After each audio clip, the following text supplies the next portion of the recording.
சிறகடிக்க ஆசை சீரியலோட upcoming episode என்னன்னு பார்க்கலாம். இங்கே முத்துவுக்கு தாத்தா பாட்டி மூலமாக காணாமல் போன ஃபோன் கிடச்சதால ஒரு பக்கம் சந்தோஷம் இருந்தாலும் இன்னொரு பக்கம் ரோகிணி மேலே ரொம்பவே சந்தேகம் வருது. நான் வீட்டில் வச்ச ஃபோனை யார் எடுத்திருப்பாங்க, இல்லை எதுக்காக எடுத்திருப்பாங்க அப்படின்ற உண்மையை கண்டுபிடிக்கணும் அப்படின்னு நினைக்கிறாரு முத்து. முத்துவுக்கு மறுபடியும் காணாமல் போன ஃபோன் கிடச்சதால இதெல்லாம் தெரிஞ்சுக்கிட்ட ரோகிணி ரொம்பவே கோவமாக வித்யாவை பார்க்க போகிறாங்க. போனது மட்டும் இல்லாமல் வித்யாவுக்கும் இங்கே ரோகிணிக்கும் இடையில பெரிய பிரச்சனையே நடக்குது. இங்கே ரோகிணி வித்யாவை அவமானப்படுத்தி பேசுகிறாங்க. இதை பார்த்து தாங்க முடியாத வித்யாவும், நான் இத்தனை நாள் உனக்காக உதவி செஞ்சது நீ என் ஃப்ரெண்டுன்றதுக்காக, உன் குடும்பத்தையே இத்தனை நாள் ஏமாத்துன நீ கண்டிப்பாக உனக்காக என்னையும் ஏமாற்ற ஆரம்பிச்சிருவ. நீ ஒரு நல்ல ஃப்ரெண்டே கிடையாது. என்னவோ நீ சொன்னதெல்லாம் நான் கேட்டு செய்கிறதுக்கு நீ என்ன எனக்கு வேலைக்கா வச்சிருக்க, இல்லை சம்பளம் கொடுக்குறியா? இதுக்கு மேலே என்னை அவமானப்படுத்தி பேசினேன்னா ரோகிணி, அப்புறம் நீ என் ஃப்ரெண்டுன்னு கூட பார்க்க மாட்டேன். உன்னை பற்றின எல்லா உண்மையும் முத்து மீனா கிட்ட நானே போய் சொல்லிடுவேன். இதுக்கு மேலேயும் உனக்கு நான் எந்த விதத்துலையும் உதவி செய்யவே மாட்டேன் ரோகிணி. நீ இனி என்னை பார்க்க வராத அப்படின்னு வித்யா ரொம்பவே கோவமாக ரோகிணி கிட்ட சொல்லிடுறாங்க. உடனே ரோகிணியும், உன்னால தான் முத்துவுக்கு மறுபடியும் அந்த ஃபோன் கிடச்சிருக்கு, எல்லா பிரச்சனைக்கும் காரணம் நீ தான். அதை பற்றி புரிஞ்சுக்காம என்னையே எதிர்த்து பேசி என்னையே திட்டுற, நீ என் ஃப்ரெண்டாக இருக்க தகுதியே இல்லைன்னு சொல்கிறல வித்யா. நானும் இனி உன்கிட்ட பேச மாட்டேன், உன் பக்கமே நான் வரமாட்டேன். இனி நீ எனக்கு ஒரு நல்ல ஃப்ரெண்டே கிடையாது அப்படின்னு ரோகிணி ரொம்பவே கோவமாக திட்டிட்டு அங்கேருந்து கிளம்பிடுறாங்க. ரோகிணி மேலே வித்யாவுக்கு ரொம்ப கோவம் வருது. இந்த ரோகிணிக்கு நம்ம என்னெல்லாம் செஞ்சுருக்கோம். மீனாவும் முத்துவும் எத்தனையோ முறை ரோகிணியை பற்றி தெரிஞ்சுக்க நம்ம வீட்டுக்கு வந்திருக்காங்க. ரோகிணியை எதுலேயும் நம்ம மாட்டி விட்டுறக்கூடாதுன்னு எந்த ஒரு உண்மையவும் சொல்லாமல் இருந்தேன். ஆனால் இன்னைக்கு இந்த ரோகிணி என்னை என்ன பேச்சு பேசிட்டா. குடும்பத்தையே ஏமாத்திட்டு இருக்க ரோகிணி எனக்கு ஒரு நல்ல ஃப்ரெண்டாக இருக்கவே முடியாது. ரோகிணிக்கு நாம் இனி எந்த உதவியும் செய்யவே கூடாது அப்படின்னு ரோகிணி பேசின பேச்சால் ரோகிணி மேலே ரொம்பவே கோவத்தில் இருக்கிறாங்க வித்யா. முத்து மீனா கிட்ட பேசிகிட்டு இருக்கும்போது இங்கே முத்து சொல்கிறாரு, மீனா, எனக்கு ஏற்கனவே இந்த பார்லலம்மா மேலே ரொம்ப சந்தேகம் இருந்தது. இப்போ என் ஃபோன் கிடச்ச உடனே அதுவும் பாட்டி தாத்தா சொன்னதெல்லாம் கேட்டு எனக்கு இந்த பார்லலம்மா மேலே சந்தேகம் அதிகமாயிட்டே இருக்குது. ஆனால் இந்த பார்லலம்மாவும் பார்லலம்மாவோட ஃப்ரெண்டு வித்யாவும் சேர்ந்து தான் இதெல்லாம் செஞ்சுருப்பாங்கன்னு தோணுது அப்படின்னு சொல்ல, அதுக்கு மீனாவும், நீங்கள் சந்தேகப்படுறதெல்லாம் சரிதான், ஆனால் யார் ஃபோன் எடுத்தாங்கன்னு எப்படிங்க கண்டுபிடிக்க அப்படின்னு சொல்ல, பாட்டி தாத்தாவும் இப்போ இங்கே இல்லை, அதனால் இந்த ரோகிணியோட ஃப்ரெண்டுக்கிட்ட போய் கேட்போம். என் ஃபோனை பற்றி விசாரித்தா அவங்க மட்டும் உண்மையை சொல்லலைன்னு வையேன், இன்றைக்கி இந்த பார்லலம்மாவையும் அவங்க ஃப்ரெண்டு வித்யாவையும் நான் சும்மாவே விட மாட்டேன் அப்படின்னு சொல்கிறாரு முத்து. அதுக்கு மீனாவும், நீங்கள் பெருசாக பிரச்சனை செஞ்சிடாதீங்க, நீங்கள் உண்மையை கண்டுபிடிக்க முதல்ல இந்த ரோகிணியை விட வித்யா கிட்டேயே போய் கேட்டு தெரிஞ்சுக்கோங்க அப்படின்னு மீனாவும் சொல்லிட்டு இருக்காங்க. அடுத்த நாள் காலையில் எல்லாரும் வேலைக்கு கிளம்புறதுக்கு முன்னாடி சாப்பிட்டுட்டு இருக்கும்போது அண்ணாமலை முத்துக்கிட்ட கேட்குறாரு, ஏன்பா முத்து, உன்னுடைய காணாமல் போன ஃபோன் கிடச்சதே, அந்த ஃபோனை யார் எடுத்தாங்க அப்படின்ற உண்மையை கண்டுபிடிச்சியா முத்து அப்படின்னு அண்ணாமலை கேட்க, அதுக்குடனே விஜயாவும், அது என்ன பெரிய ஃபோனுன்னு அதை பற்றின உண்மையை கண்டுபிடிக்கணும்னு நீங்கள் சொல்கிறீங்க. அவனுக்கே சவாரி வராமல் எங்கே வேலைக்கு போகிறதுன்னு பார்த்துட்ருக்கான். இதில் இந்த முத்து உண்மையை கண்டுபிடிக்க போகிறானா அப்படின்னு சொல்ல, உடனே ஸ்ருதியும், முத்து உங்கள் ஃபோன் கிடச்சிருச்சா? ஆமாம், அந்த ஃபோனை யார் எடுத்தாங்க, எப்படி கிடச்சிது அப்படின்னு கேட்குறாங்க. உடனே முத்துவும் நடந்த எல்லாத்தையும் ரவிக்கிட்டையும் ஸ்ருதிக்கிட்டையும் சொல்லி புரிய வைக்கிறாங்க. தாத்தா பாட்டியை ஹாஸ்பிட்டலில் சேர்த்துருந்தோம். அவங்க கடைக்கு வந்த ஒரு பொண்ணு தான் இந்த ஃபோனை விட்டுட்டு போயிருக்காங்க. இந்த ஃபோன் தாத்தா பாட்டி மூலமாக தான் எங்களுக்கு கிடச்சிது. ஆனால் அந்த ஃபோனை எடுத்தவங்கள பற்றி எனக்கு கொஞ்சம் சந்தேகம் இருக்குது. யார் அந்த ஃபோனை எடுத்தாங்கன்னு மட்டும் நான் கண்டுபிடிச்சேன். அவங்கள சும்மாவே விடமாட்டேன் பலகுரலே. என் ஃபோனை எடுத்தது மட்டும் இல்லாமல் இங்கே சத்யாவோட வீடியோ வெளியில் வர்றதுக்கும் காரணமாக இருந்தது யாருன்னு கண்டுபிடிச்சா அதுக்கப்புறம் அவங்க இந்த முத்து யாருன்னு தெரிஞ்சுப்பாங்க. கண்டிப்பாக கம்ப்ளைண்ட் கொடுத்து அவங்களுக்கு சரியான பதிலை கொடுத்தே ஆவேன் அப்படின்னு ரோகிணியை பார்த்து முறைச்சிக்கிட்டே முத்து சொல்ல, சாப்பிட்டுட்டு இருந்த ரோகிணி திருன்னு முழிக்கிறாங்க. ரொம்பவே பதட்டமாயிடுறாங்க. பயந்து போயிட்டு பாதியிலேயே சாப்பிடாம அமைதியாக எந்திரிச்சிடுறாங்க. இதை பார்த்த மீனாவுக்கும் முத்துவுக்கும் ரொம்ப சந்தேகம் வருது. ரோகிணி நடந்துக்கிறதே சரியில்லை. நாம் என்னவோ இந்த ஃபோனை எடுத்தவங்கள பற்றி பேசினா ரோகிணி ஏன் இவ்வளோ பயப்படணும், பதட்டமாகணும் அப்படின்னு முத்து ரோகிணியவே பார்த்துட்ருக்காரு. இங்கே எல்லாரும் அவங்கவுங்க வேலைக்கு கிளம்பும்போது மீனாவும் பூ கொடுக்க கிளம்புறாங்க. முத்து சவாரிக்கு கிளம்பும்போது, என்னங்க சவாரிக்கு கிளம்பிட்டீங்களான்னு கேட்க, இல்லை மீனா, இந்த ஃபோனை யார் எடுத்தாங்கன்ற உண்மையை கண்டுபிடிச்சதுக்கு அப்புறம் தான் மற்ற வேலையை பார்க்கணும். நான் முதல்ல அந்த வித்யாவை போய் பார்த்துட்டு வரேன் அப்படின்னு சொல்லிட்டு இங்கே முத்து மட்டும் தனியாக தன்னுடைய காணாமல் போன அந்த ஃபோனை கிடச்சதுனால அதையும் எடுத்துக்கிட்டு வித்யாவோட வீட்டுக்கு போகிறாரு. அங்கே வித்யா வேலைக்கு கிளம்பிட்டு இருக்கும்போது அங்கே முத்து வரதை பார்த்துட்டு, என்ன முத்து இப்போ வந்திருக்கீங்க அப்படின்னு கேட்க, இந்த ஃபோன் உங்களுக்கு தெரியுதா வித்யா அப்படின்னு சொல்ல, யார் ஃபோனு, எனக்கு ஒன்றும் தெரியலையே அப்படின்னு வித்யா சொல்கிறாங்க. இது என்னுடைய காணாமல் போன ஃபோனு, நீங்கள் எடுத்த ஃபோனு தான். இந்த ஃபோனை நீங்கள் தானே எங்கேயோ போட்டிருக்கீங்க அப்படின்னு சொல்ல, இல்லை முத்து, நான் எதுவும் செய்யலை, உங்கள் ஃபோனை நான் எதுக்கு எடுக்கணும் அப்படின்னு கேட்குறாங்க. பொய் சொல்லாதீங்க வித்யா, நீங்களும் அந்த பார்லர் அம்மாவும் சேர்ந்து திட்டம் போட்டு தான் என் ஃபோனை எடுத்திருக்கீங்கன்ற எல்லா உண்மையும் எனக்கு நல்லாவே தெரியும். நீங்கள் பார்லர் அம்மாவை பற்றின உண்மையை சொல்லலைன்னா அப்புறம் பிரச்சனையில் நீங்களும் மாட்டிக்க வேண்டியதாயிரும். நான் சொல்கிறத சொல்லிட்டேன். அதுக்கப்புறம் நீங்கள் உண்மையை சொல்ல வேண்டியது மட்டும்தான் இருக்குது. நீங்கள் ரோஹிணிக்கு சப்போர்ட் பண்ணிட்டு இருந்தீங்கன்னா பிரச்சனை உங்கள் பக்கம் திரும்பிடும். ஃபோனை எடுத்தது நீங்கள் தானு உங்கள் மேலே நான் கம்ப்ளைண்ட் கொடுக்க வேண்டியதாக போயிடும். பரவாயில்லையா அப்படின்னு முத்து ரொம்பவே கோவமாக கேட்குறாரு. ஃபோனை கொண்டு வந்தது மட்டும் இல்லாமல் ஃபோனை எடுத்தது வித்யா தானு சந்தேகப்பட்டு முத்து பேசுகிறதெல்லாம் கேட்டு திரு திருன்னு முழிச்சிட்டு இருக்க வித்யா யோசிக்கிறாங்க. நாம எந்த தப்பும் பண்ணல. ரோகிணிக்கு இத்தனை நாள் உதவி செஞ்சது மட்டும் இல்லாம அந்த ரோகிணி என்னையே எதிர்த்து பேசி அவமானப்படுத்திட்டு போறா. இனியும் ரோகிணிக்கு உதவி செஞ்சு நாம ஏன் முத்து முன்னாடி அவமானப்பட்டு நிக்கணும்? நான் என்னுடைய தேவைக்காகவா முத்துவோட போனை எடுத்தேன்? முத்துவோட போனை எடுத்தது பொய் சொல்லி ஏமாத்திட்டு இருக்க ரோகிணி. அந்த ரோகிணி என்னை பத்தி கூட யோசிக்காம, நான் ஒரு நல்ல ஃப்ரெண்டா இருந்ததை பத்தி யோசிக்காம, என்னவோ ரோகிணிக்கு மட்டுமே நான் உதவி செய்யறதுக்காக இருக்கேன்னு நான் என்னவோ ஃபோனை அங்கே ரோஹிணி சொன்ன மாதிரி செய்யலைன்னு அந்த பேச்சு பேசிட்டு போனேன். ரோகிணிக்கு இனியும் உதவி செய்யக்கூடாது அப்படின்னு நினச்ச வித்யா பேசாமல் ரோகிணியை மாட்டி விட்டுட்டு இந்த பிரச்சனையிலேருந்து நாம் வெளியில் வர வேண்டிதான். முத்து எதுக்காக வீடு தேடி வந்து என்ன கேள்வி கேட்கணும்? அதுவும் அந்த ரோகிணிக்காக. என்னையே திட்டி அவமானப்படுத்தின ரோகிணியை நாம் கண்டிப்பாக வசமாக மாட்டி விடணும் அப்படின்னு நினச்சிட்டு உடனே இங்கே வித்யா சொல்கிறாங்க, ரோகிணியை பற்றி உங்களுக்கு சந்தேகம் இருக்கிறது எல்லாமே சரிதான்.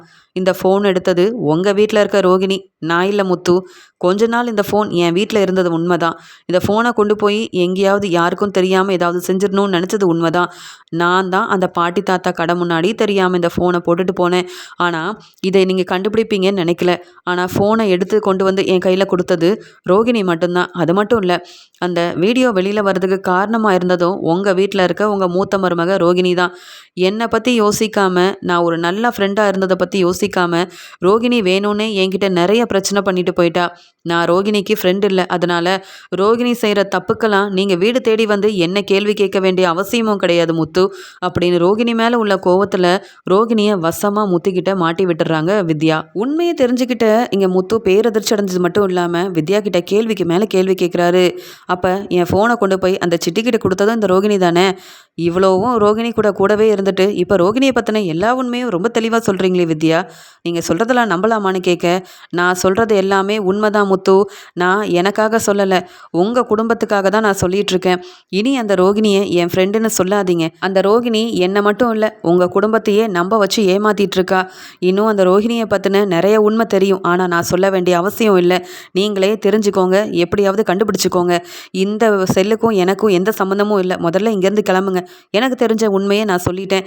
இனி என்ன கேட்கணுன்னாலும் ரோஹிணிக்கிட்டேயே கேட்டு தெரிஞ்சுக்கோங்க அப்படின்னு சொல்ல, ஒரு பக்கம் முத்துவுக்கு ரோகிணி மேலே ரொம்ப கோவம் வருது, இன்னொரு பக்கம் சிட்டி மேலேயும் ரொம்ப கோவம் வருது. உடனே இங்கே வெளியில் வந்த முத்து உண்மையெல்லாம் தெரிஞ்ச உடனே மீனா கிட்ட சொல்கிறாங்க, இந்த ரோகிணி என்னெல்லாம் செஞ்சுருக்காங்க பார்த்தியா? நான் பாராளமா மேலே சந்தேகப்பட்டது எல்லாமே சரியாக போச்சு அப்படின்னு மீனா கிட்ட சொல்ல, உடனே மீனாவும் அப்போ என் தம்பியை அவமானப்படுத்தணும், என் குடும்பத்தை அவமானப்படுத்தணும்னு ரோகிணி வேணும்னே உங்கள் ஃபோனில் இருந்த வீடியோ இருக்கிறத தெரிஞ்சுக்கிட்டு அதை சிட்டிக்கிட்டே கொண்டு போய் கொடுத்து எவ்வளோ நடிச்சிருக்காங்க பார்த்தீங்களா? அந்த ரோகிணியை நான் சும்மா விட மாட்டேங்க. அதே மாதிரி இந்த சிட்டியவும் நீங்கள் சும்மா விடக்கூடாது அப்படின்னு மீனா சொல்கிறாங்க. உடனே முத்து ஒரு பக்கம் சிட்டியை பார்க்க கிளம்புறாரு, இன்னொரு பக்கம் மீனா பார்லரில் இருக்க ரோகிணியை பார்க்கறதுக்காக கிளம்புறாங்க. இங்கே முத்து கிளம்பி போகும்போதே சத்யாவுக்கு ஃபோன் பண்ணி வர வைக்க, உடனே அங்கே இருக்க சத்யாவும், மாமா இந்த பிரச்சனை எல்லாத்துக்குமே காரணம் ரோகிணி தான் மாமா. அது மட்டும் இல்லாமல் அந்த சிட்டிக்கிட்ட நிறைய கடன் வாங்கியிருக்காங்க. உங்கள் ஃபோனில் இருக்க வீடியோ வெளியில் வர காரணமாக இருந்தது அந்த சிட்டியும் ரோகிணியும் தான். 2 பேரும் திட்டம் போட்டு தான் இப்படி செஞ்சுருக்காங்கன்னு என் ஃப்ரெண்டு மூலமாக எல்லா உண்மையும் தெரிஞ்சுக்கிட்டேன் அப்படின்னு சொல்ல, எனக்கும் உண்மை தெரிஞ்சிச்சு சத்யா. அதனால தான் இந்த சிட்டியை வெளுத்து வாங்கிறதுக்காக வந்திருக்கேன். இப்படி நீ படிக்கக்கூடாது, அந்த சிட்டி கூட நீ சேர்ந்து எந்த வேலையும் செய்ய மாட்டேங்கிறன்ற பொறாமையில் அவன் இப்படி பண்ணிட்டான். இனி அந்த சிட்டி என் வழிக்கும் இல்லை, யார் வழிக்கும் வராதபடி செய்யணும்னு சொல்லிட்டு சத்யாவையும் கூட்டிட்டு சிட்டியை பார்க்கறதுக்காக சிட்டியோட ஆஃபீஸ்க்கு முத்து போறாரு. அங்க சிட்டி இல்லாததை பார்த்துட்டு முத்து ரொம்ப கோவமா, சிட்டி வெளியில வா சிட்டி அப்படின்னு சத்தமா கூப்பிட, அங்க இருக்க எல்லா அந்த சிட்டியோட ஆளுங்க வந்து முத்துக்கிட்ட சொல்றாங்க, நீ எதுக்கு இங்க வந்திருக்க?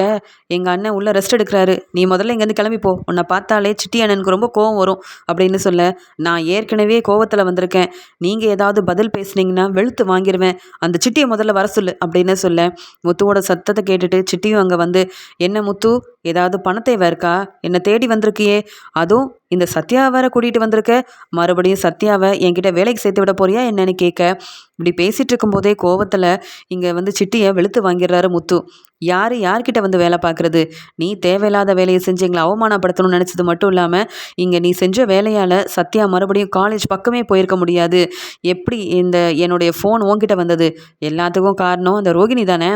ரோகிணியவும் உன்னையும் நான் சும்மா விட மாட்டேன் அப்படின்னு சிட்டியை ரொம்ப கோவத்தில் முத்துவும் சத்யாவும் வெளுத்து வாங்குறாங்க. அது மட்டும் இல்லாமல் நான் செஞ்சதெல்லாம் தப்பு தான், ஆனாலும் உங்கள் வீட்டில் இருக்க ரோகிணி சொல்லி தான் இது எல்லாத்தையுமே செஞ்சேன். அவங்க எனக்கு உதவி செஞ்சாங்க. அவங்களெல்லாம் கேள்வி கேட்காம என்னை வந்து வெளுத்து வாங்குறியே முத்து அப்படின்னு சொல்ல, அந்த ரோகிணி உன்கிட்ட கடன் வாங்கியிருக்கிறதும் எனக்கு தெரியும். அந்த ரோகிணிக்கு நீ அப்பப்போ உதவி செஞ்சிட்ருக்கிறதும் எனக்கு தெரியும். ஆனாலும் அவங்க விஷயத்தில் நான் தலையிடக்கூடாதுன்னு நினச்சேன். இப்போ என் ஃபோனில் இருந்த வீடியோவை எடுத்தது நீ தானே, அதனால தான் உன்னை வெளுத்து வாங்குறேன் அப்படின்னு சொல்லிட்டு இங்கே சிட்டியை போலீஸ்கிட்ட வசமாக மாட்டி விட்டுறாரு முத்து. இங்கே ரொம்ப கோவமாக போன மீனாவும் பார்லரில் அங்கே ரோகிணி ஒரு கிளைண்ட் கிட்ட பேசிகிட்டு இருக்கும்போது அங்கே இருந்த ஸ்டாஃப் கிட்ட கேட்குறாங்க, ஆமாம் இந்த பார்லரோட ஓனர் ரோகிணி எங்க அப்படின்னு கேட்க, என்ன பேசுகிறீங்க, நீங்கள் யார் முதல்லன்னு கேட்கும்போது, அந்த ரோகிணியும் நானும் ஒரே வீட்டில் தான் மருமகளாக இருக்கிறோம், முதல்ல உங்கள் ஓனரை கூப்பிடுங்க அப்படின்னு சொல்ல, அங்கே வேலை பார்க்குற ஸ்டாஃபும், ரோகிணி இந்த பார்லரோட ஓனர் இல்லை, நீங்கள் என்னவோ தெரியாமல் பேசிகிட்டு இருக்கீங்க அப்படின்னு சொல்ல, ரோகிணி இங்கே தானே வேலை பார்க்குறாங்க, அவங்கள கூப்பிட்றீங்களா இல்லையா அப்படின்னு மீனா சொல்கிறாங்க.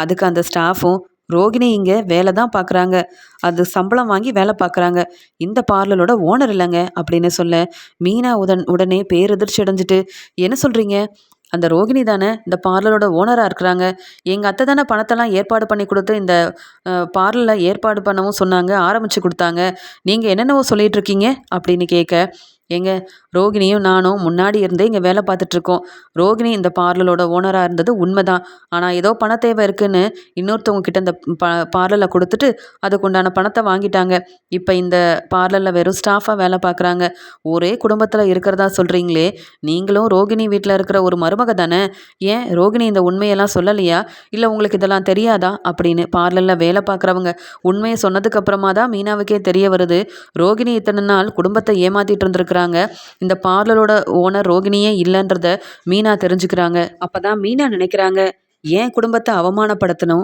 நானும் என் வீட்டுக்காரரும் அந்த வீட்டில் இருக்கக்கூடாதுன்றதுக்காக என் வீட்டுக்காரரோட ஃபோனை கொண்டு போய் அந்த சிட்டிக்கிட்ட கொடுத்தது, எங்களை அவமானப்படுத்தினதுன்னு ஒவ்வொன்றையும் செஞ்சு எங்களை ஏமாத்தினது மட்டும் இல்லாமல் விஜயாத்த ரோகிணி மேலே எவ்வளோ பாசமாக இருக்காங்க, எவ்வளோ வந்து நம்பிக்கையாக வச்சுருக்காங்க. ஆனால் அந்த ரோகிணி இந்த பார்லரில் வெறும் ஸ்டாஃபாக வேலை பார்த்துக்கிட்டு யார் கேட்டாலும் நான் இந்த பார்லரோட ஓனர்னு வேற சொல்லி அந்த பேச்சு பேசிகிட்டு இருக்காங்களே அப்படின்ற கோவத்தில் மீனா அங்கே வேலை பார்த்துட்டு இருந்த ரோகிணியை பார்த்துடுறாங்க.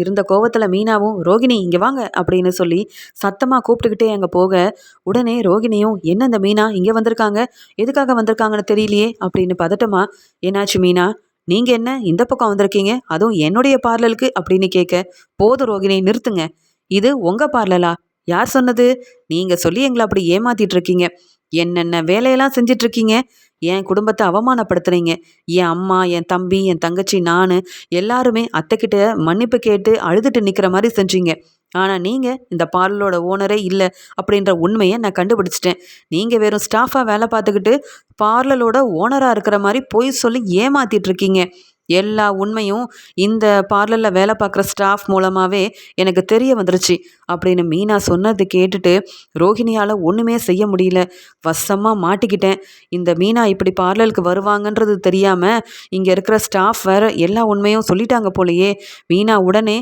இங்கே விஜயாத்துக்கிட்ட போய் சொல்லிட்டா அவ்வளவுதான், மீனா கிட்ட அழுது சமாளிக்க வேண்டியதான், மன்னிப்பு கேட்க வேண்டியதான், வேற வழி இல்லை அப்படின்னு நினச்ச ரோகிணியும், மீனா நீங்கள் என்ன சொல்கிறீங்க, நீங்கள் யார்கிட்டயோ தப்பாக கேட்டு தெரிஞ்சிருக்கீங்க, நான் தான் இந்த பார்லரோட ஓனர் அப்படின்னு சொல்ல பொய் சொல்லாதீங்க, அது மட்டும் இல்லாமல் நீங்கள் தான் என் வீட்டுக்காரரோட ஃபோனை எடுத்தீங்க, அதை கொண்டு போய் சிட்டிக்கிட்ட கொடுத்தீங்கன்ற எல்லா உண்மையும் எங்களுக்கு தெரிய வந்துருச்சு, உங்கள் ஃப்ரெண்டு வித்யா உங்க மேலே ரொம்ப கோபமாக இருக்காங்க போல், எல்லா உண்மையும் தெரிஞ்சுக்கிட்டு தான் உங்களை பார்க்க வந்தேன், ஆனால் இங்கே வந்ததுக்கப்புறமா தானே தெரியுது நீங்கள் குடும்பத்தை மட்டும் இல்லை விஜயாத்தையும் ரொம்ப நம்ப வச்சு ஏமாத்திருக்கீங்கன்னுட்டு, வீட்டுக்கே தெரியாமல் பணத்தை ஏற்பாடு பண்ணி கொடுத்து நீங்கள் பார்லரோட ஓனர் ஆகணும் அப்படின்னு ஆசைப்பட்டது விஜயாத்தை, ஆனால் அவங்களே நம்ப வச்சு ஏமாத்திருக்கீங்கன்னா உங்களெல்லாம் என்ன சொல்கிறது? நாங்கள் தெரியாமல் ஒரு சின்ன தப்பு செஞ்சுட்டா அதை பெருசாக்கி எங்களை வீட்டை விட்டு வெளியில் அனுப்பணும்னு நினைக்கிறேன். நீங்கள் எவ்வளோ பெரிய உண்மையெல்லாம் மறைச்சிருக்கீங்க. உண்மையாகவே நீங்கள் பணக்கார வீட்டு பொண்ணு தானா அப்படின்ற சந்தேகமும் எங்களுக்கு இருக்குது. இந்த உண்மையை போய் நான் விஜய் அத்தைக்கிட்ட சொன்னேன், உங்கள் நிலைமை என்ன ஆகணும் தெரியுமா? உங்களை நான் சும்மா விட மாட்டேன். என்ன வீட்டை விட்டு வெளியில் அனுப்பணும்னு நினச்ச நீங்கள் அந்த வீட்டில் ஒரு நல்ல மருமகளாக இருக்க முடியாமல் நான் உங்களை வீட்டை விட்டு வெளியில் அனுப்புகிறேனா இல்லையான்னு பாருங்க அப்படின்னு மீனா ரொம்ப கோபமாக பேசிட்டு அங்கேருந்து கிளம்புறாங்க. உடனே ரோகிணியும், மீனா மீனா என்னை மன்னிச்சிருங்க மீனா, இந்த உண்மையை விஜயாத்தக்கிட்ட போய் சொல்லிடாதீங்க. அப்படி நீங்கள் சொன்னால் மனோஜ் கூட நான் அந்த வீட்டில் சந்தோஷமாக வாழ முடியாது. மனோஜும் தேவையில்லாமல் கோவப்பட்டு என்னை வீட்டை விட்டு வெளியில் அனுப்பிடுவாங்க. நான் அந்த வீட்டில் சந்தோஷமாக வாழணுன்றதுக்காக தான் இந்த மாதிரியான உண்மையெல்லாம் மறைச்சிட்ருக்கேன். வேண்டாம் மீனா, நான் உங்களை எவ்வளவோ அவமானப்படுத்தியிருக்கேன். அது எல்லாத்தையுமே மறந்துருங்க. நான் வேணால் அதுக்காக மன்னிப்பு கேட்குறேன்.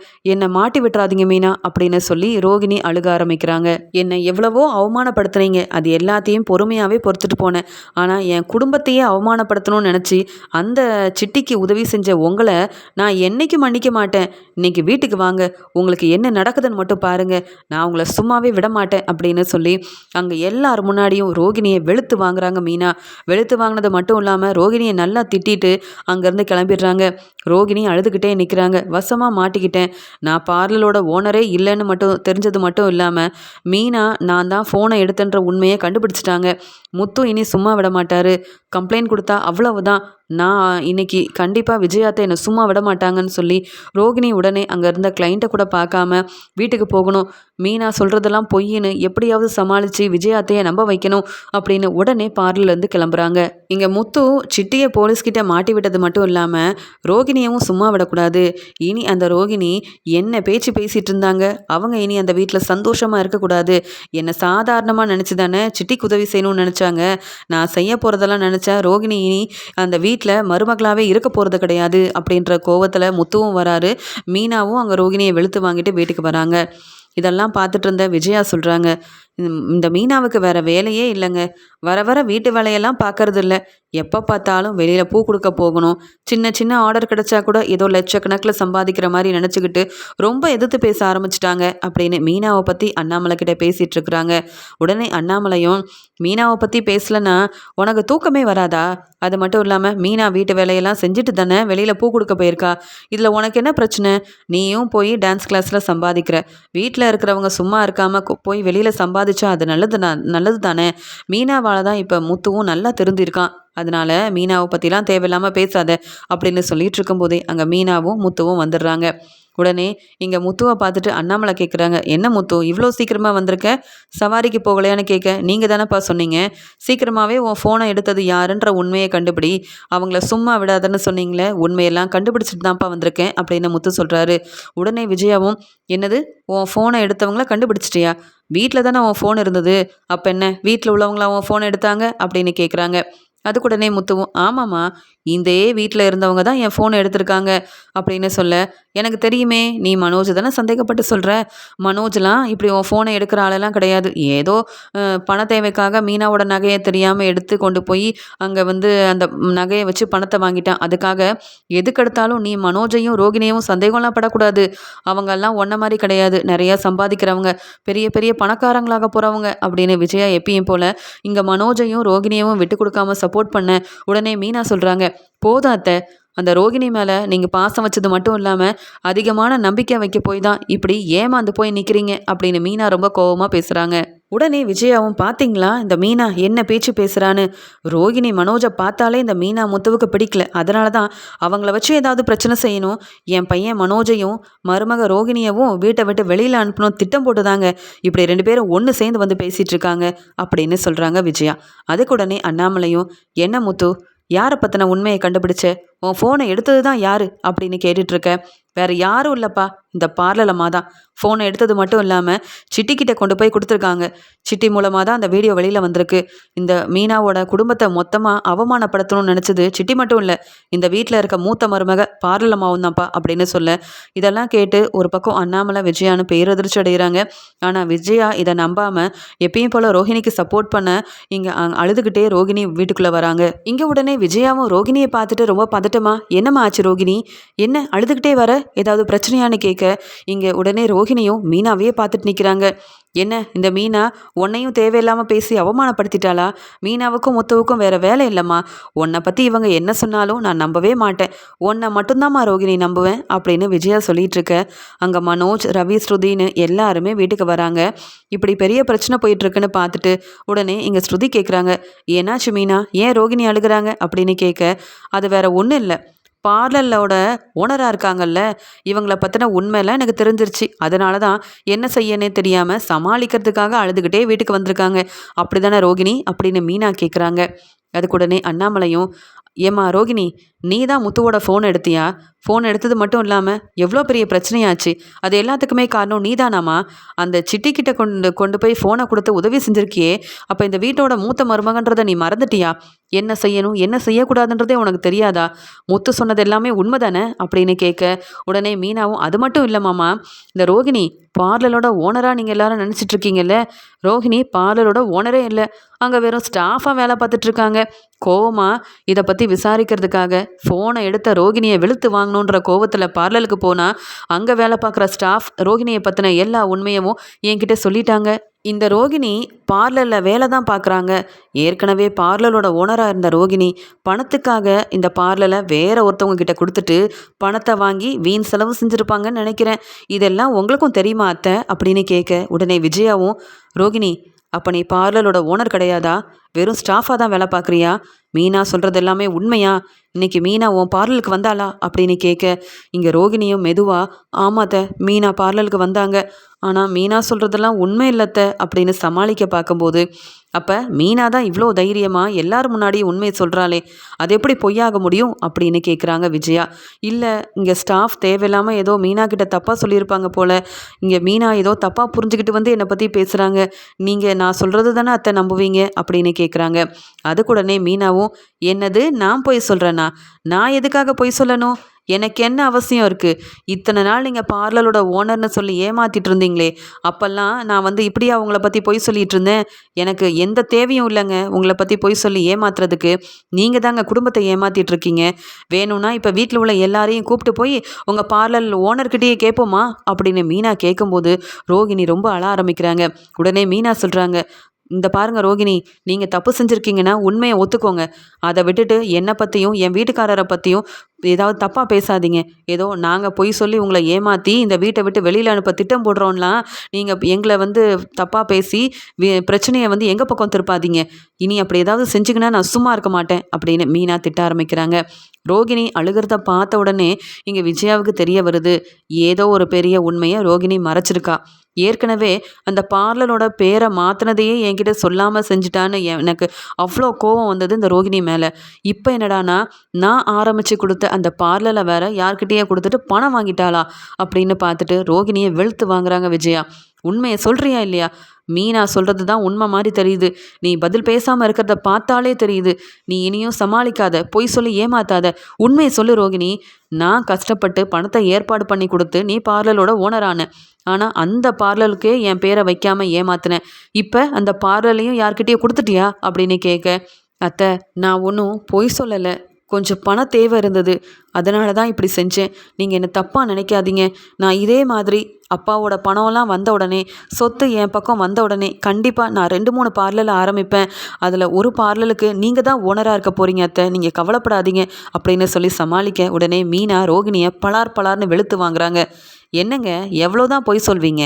நீங்கள் முதல்ல பணக்கார வீட்டு பொண்ணானே எங்களுக்கு சந்தேகமாக இருக்குது. இதில் அத்தையை பார்லரோட ஓனராக போகிறீங்களா? உங்களுக்கே பணம் இல்லாமல் தானே அத்தை வீட்டு பத்திரத்தை வச்சு உங்களுக்கு பணத்தை ஏற்பாடு பண்ணி கொடுத்தாங்க. உண்மையாகவே உங்கள் அப்பா பெரிய மலேசியாவில் பிஸ்னஸ் மேனாக இருந்தாலோ இல்லை பெரிய பணக்காரராக இருந்திருந்தாலோ அவர்கிட்ட நீங்கள் பணத்தை வாங்கியிருக்கலாம். இப்போ வரைக்கும் உங்கள் சொந்தக்காரங்கன்னு யாரும் வரலை. இப்போ உங்களுக்கு அப்பாவே இல்லைன்னு வேறு தெரிஞ்சு போச்சு. இன்னும் என்னெல்லாம் பொய் சொல்லி ஏமாற்றிட்டு இருக்க போகிறீங்க? என் வீட்டுக்காரரோட ஃபோனை எதுக்காக எடுத்தீங்க? சிட்டிக்கு உதவி செய்வீங்க, வீட்டில் உள்ள எல்லாரும் ஏமாற்றிட்டு இருப்பீங்களா அப்படின்னு முத்துவும் மீனாவும் இங்கே ரோகிணியை கேள்வி கேட்டு வெளுத்து வாங்குறாங்க. உடனே மீனா அண்ணாமலை கிட்ட சொல்கிறாங்க, பார்த்தீங்களா மாமா, உங்கள் மூத்த மருமக இந்த வீட்டுக்கே பெரிய பணக்கார வீட்டு மருமகளை கொண்டு வந்துட்டோன்னு விஜயாத்தை தலையில் தூக்கி வச்சு கொண்டாடினாங்களே, என்னெல்லாம் செஞ்சுருக்காங்கன்னு பாருங்கள். வீட்டில் உள்ள நாங்கள் அவமானப்பட்டு நிற்கணும். ஆனால் இந்த ரோகிணி சந்தோஷமாக இருக்கிறதுக்காக யார்கிட்டயோ பணத்தை கடனாக வாங்கியிருக்காங்க, அவங்களுக்கு உதவி செய்கிறாங்க. சித்திக்கும் எங்களுக்கும் ஆகாதுன்னு தெரிஞ்சிருந்தே என் அம்மா, என் தம்பி, என் தங்கச்சின்னு எல்லாரையும் அள வச்ச ரோகிணி எப்படி இந்த வீட்டுக்கு ஒரு நல்ல மருமகளா இருக்க முடியும்? நான் இந்த வீட்டுக்கு பொறுப்பான மருமகளா இருக்கேன். ஆனா பணம் இல்லன்னுட்டு என்ன மருமகளா அத்தை ஏத்துக்க மாட்டேங்கிறாங்க. ஆனா ரோகிணி இவ்ளோ பொய் சொல்லி ஏமாத்தியிருக்காங்களே, இவங்களுக்கு அத்தை என்ன பதில் சொல்லப் போறாங்களாம்? கேட்டு சொல்லுங்க மாமா. எனக்கு ரோகிணி மேல அவ்ளோ கோவமா இருக்கு அப்படின்னு சொல்ல முத்து சொல்றாரு. ஏற்கனவே அந்த சிட்டிய போலீஸ்கிட்ட வசமா மாட்டி விட்டுட்டேன். அந்த சிட்டியும் ரோகிணிய பத்தின உண்மைய சீக்கிரமாவே சொல்லப் போறான். இந்த ரோகிணியும் சீக்கிரமாவே வந்து மாட்டிக்க தான் போறாங்க அப்படின்னு முத்து சொல்லும்போது, ரோகிணி பதில் பேசாம அழுகுறாங்க. விஜயாவும் மீனாவும் ரோகிணிய நிக்க வச்சு கேள்வி கேட்டு வெளுத்து வாங்குறாங்க. இவங்க கேட்குற கேள்விக்கு என்ன சொல்லி சமாளிக்கனே தெரியாம தலை குனிஞ்சு நிற்கிறாங்க ரோகிணி. உடனே ஸ்ருதியும் மீனா கிட்ட சொல்றாங்க, மீனா நீங்க சரியா தான் பேசுறீங்க.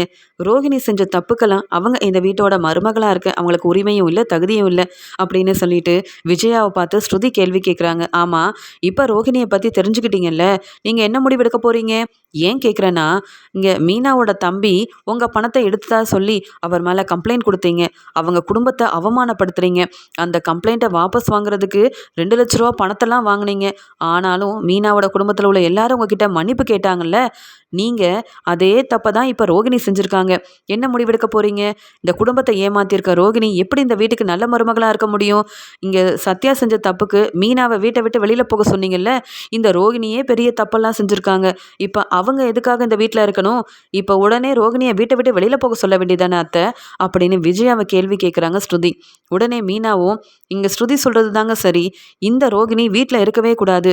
நம்மளை மட்டுமா ஏமாத்தியிருக்காங்க, நம்பிட்டு இருந்த விஜயா அத்தையும் ஏமாத்தியிருக்காங்க அப்படின்னு சொல்லி ரோகிணியை வீட்டை விட்டு வெளியில் போக சொல்லுங்க அப்படின்னு மீனாவும் ஒரு முடிவை சொல்ல, உடனே விஜயா என்ன செய்யன்னே தெரியாம இந்த ரோகிணியை நம்பி மீனா முன்னாடிலாம் நான் அவமானப்பட்டு நிற்கிறேன். ஸ்ருதி கேட்குற கேள்விக்கு ரோகிணி மட்டும் இல்லை நானும்ல பதில் சொல்ல முடியாமல் நிற்கிறேன். இந்த ரோகிணிக்காக நான் என்னெல்லாம் செஞ்சுருக்கேன். இந்த ரோகிணிக்காக வீட்டையே எதிர்த்து பணத்தெல்லாம் ஏற்பாடு பண்ணி கொடுத்தேன். ஆனால் அந்த ரோகிணி நம்ப வச்சு ஒவ்வொரு விஷயத்துலையும் என்னை ஏமாத்திட்டாலே. இப்போ இந்த ரோகிணி பார்லரோட ஓனரும் இல்லை, இந்த முத்துவோட ஃபோனையும் எடுத்து என்னை ரொம்ப அவமானப்படுத்திட்டா. அப்போ ரோகிணி இந்த வீட்டுக்கு மருமகளாக இருக்கவே கூடாது அப்படின்னு விஜயா கோவமா இருந்த விஜயா ரோகிணி கிட்ட கேள்வி கேட்குறாங்க. நீ உண்மையாவே பணக்காரி தானா, இல்லை இதுவும் பொய்யா? மலேசியாவிலேருந்து உங்கள் மாமா வந்தாரே, உண்மையாகவே அவர் மலேசியாவில் பிஸ்னஸ் செய்கிறாரா, இல்லை இதே மாதிரி தான் பொய் சொல்லி குடும்பத்தை ஏமாத்திட்டு இருக்கியா அப்படின்னு ரொம்ப கோவமாக கேள்வி கேட்க, இந்த மீனா முத்துவாலை மட்டும் இல்லாமல் ஸ்ருதி கேட்குற கேள்வியாலையும் விஜயாத்தை என் மேலே ரொம்ப கோவமாக இருக்காங்க. நான் உண்மையாகவே பணக்கார வீட்டு பொண்ணு இல்லைன்ற சந்தேகம் வந்துருச்சு. அதனால தான் என்னை எப்படியாவது வீட்டை விட்டு வெளியில் அனுப்ப கேள்வி கேட்க ஆரம்பிச்சிட்டாங்க. என்ன சொல்லி சமாளிக்கன்னு தெரியலையே.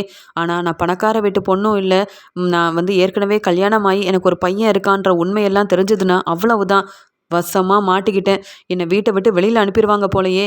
அப்படி நான் வெளியில் போகணுன்றதுக்காக தான் மீனாவும் இப்படி உண்மையெல்லாம் சொல்லிட்டாங்க அப்படின்ற மாதிரி பதில் பேசாமல் நிற்கிறாங்க ரோகிணி.